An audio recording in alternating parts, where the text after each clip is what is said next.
Movies. They're great, aren't they? Movies are a beautiful visual art form where people can express themselves, direct, and assemble production that can tell a cohesive, entertaining, and impactful story that can make you think, feel, or have fun. I love movies, and I want to start talking about my favorite ones on this channel. So who knows, maybe I might make a small series focusing on my top favorite films and what I like about them. But what will the first movie I'll talk about be?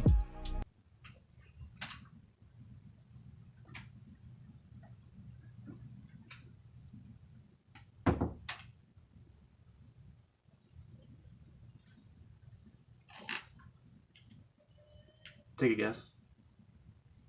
Weird movie to do for our first review, huh? South Park is an adult animated comedy created by Trey Parker and Matt Stone that aired on Comedy Central in 1997 that focuses on four young boys, Stan, Kyle, Cartman, and Kenny, as we watch their daily escapades in a small mountain town called South Park.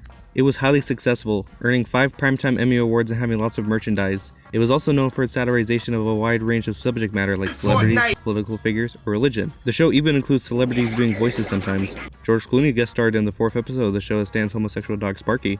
And I'm tired of playing second fiddle to that pooch! The show is also known for its animation. Even if it looks cheap and really basic, it has this nice charm to it that feels really unique. The show still airs today on its 26th season at the time of making this video, no sign of it slowing down anytime soon. In 1989, during the 3rd season, a movie based on the show was released titled South Park, Bigger, Longer, and Uncut. The most advanced animation ever seen by the human eye. I will do the German dance for you. It's fun and gay and tra-la-la. Hope you will enjoy my dance.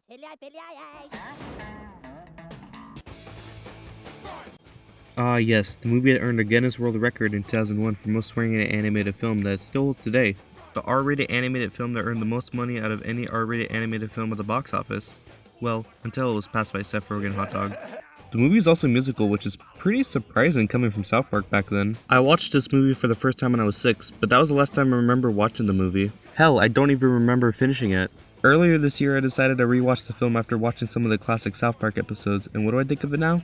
It is fucking amazing. I instantly fell in love with this movie and it is now one of my favorite films of all time. After rewatching this movie a few times, I realized it's not only a great movie, but also a great musical, and I thought it would be an interesting idea of making a video about the movie. So after weeks of writing the script, editing the video, and procrastinating a bit by watching Clone High, playing the Guardians of the Galaxy game, and maybe watching Across the Spider-Verse 2 or 3 times, I have finally finished the video. So let me rationalize my thoughts and explain to you why South Park, Bigger, Longer, and Uncut is a must-see movie that combines humor, satire, and memorable songs to create a unique, entertaining, and brilliant masterpiece.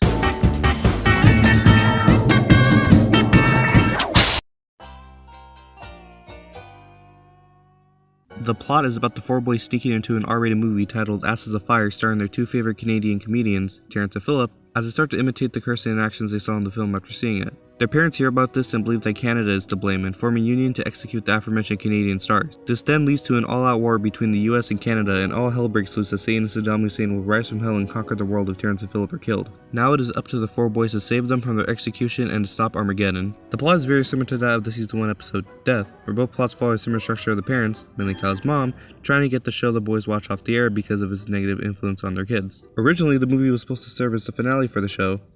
I think we all know that didn't end up happening. Trey stated how they chose the Death episode in particular because after about the first year of South Park was when Paramount already wanted to make a South Park movie, and we sort of thought that this episode would make the best model for a movie just because we like the sort of pointing at ourselves kind of thing.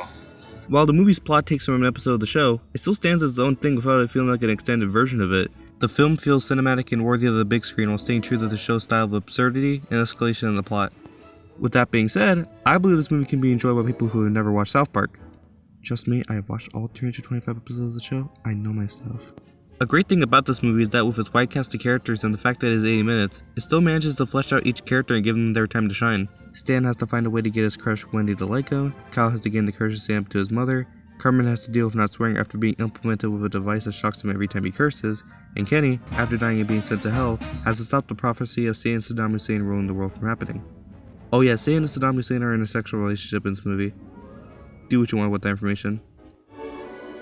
Who's my cream puff? I am. That's right, baby.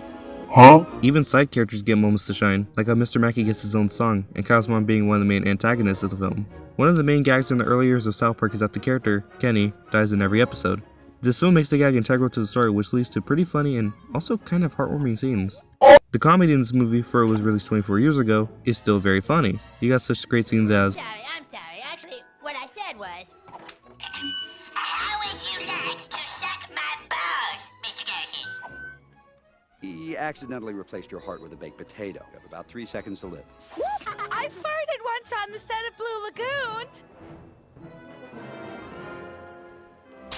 there are also some fun and subtle background gags, such as the MPAA censored version of Asses of Fire being 1 minute long, or the Mole's digital watch having the name of the third act of the movie. However, some of the jokes may be a bit outdated, such as Bill Gates getting shot in the head over Windows 98. Oh yeah, and the celebrities, I guess. Yeah, I think that's it. Now with that, let's move on to my favorite part of the movie, the songs. The main highlight of this movie is the songs. All the songs are hilarious, well written, and just plain catchy. Trey Parker is a great songwriter who has written musicals before and after this movie, those being Cannibal the Musical and The Book of Mormon respectively. I believe that this movie is some of his best work. What's great is that all the songs serve a purpose in the film to further the plot or to flesh out some of its characters. The songs in this movie take songwriting cues and satirize a wide variety of musicals such as classic Disney movies or Broadway. Some songs are silly like Uncle Fucker, some are big and flamboyant like I'm Super, and some are satirical like Blame Canada. The movie's first song, Mountain Town, establishes the characters as the setting of the movie and kicks off the plot of the boys seeing the R-rated film. The song also has no swear words, which creates an illusion for their parents taking their kid to see this movie in 1999, worried that the movie will lots of swearing and profanity, making them believe that, this movie won't be that bad. And then it crushes the hope the moment Asses of Fire begins. Another song in the film to have no swear words in it is Up There, which is the Disney Princess I Want song sung by Satan, about his desire to reside on Earth and to live a carefree life. Isn't that ironic?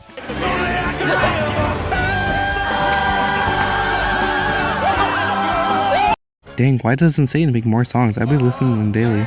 The song La Resistance used to set up the climax of the movie is a parody of the song One Day More from Les Miserables, and the song creates a melody by using songs from the movie. The songs in this movie are also thought-provoking.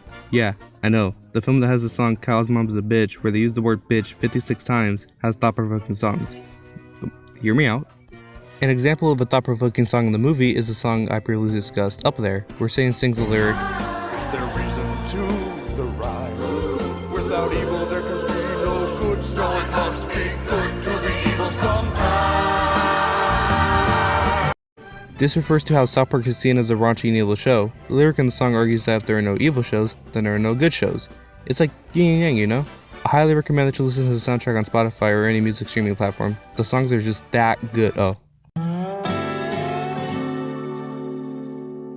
So basically this movie is about this movie. Let me put it this way. When creating the film, Trey and Matt wanted the movie to be R-rated, so it keeps the same humor as the show.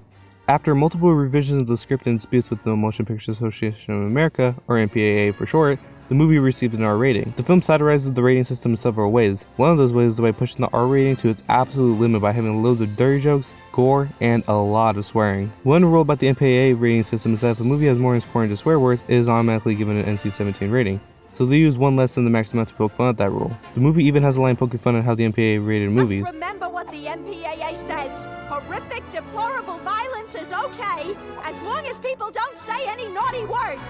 Going back to the story's characters, the show that the four boys watched, Terrence and Phillip, is a satirization of how South Park is seen in the media, with it being seen as something more than fart jokes and swearing. Well, in the 90s that is. The characters are created to mock that view, with some episodes on the show being centered around the union of the show, with the plot of this movie being just that. Returning to the songs for a minute, the song Blame Canada is about the parents forming a union while singing about how Canada is to blame for their kids swearing. They use Canada as a scapegoat to not blame themselves for not being more protective over what their kids watch. At the end of the song it's even said,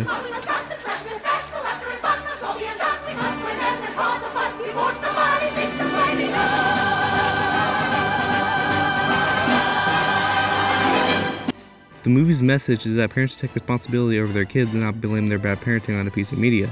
Both the film and the episode mentioned earlier have that same message. Whenever I get in trouble, you go off and blame everybody else. But I'm the one to blame. Yeah, I think that parents only get so offended by television because they rely on it as a babysitter and the sole educator of their kids.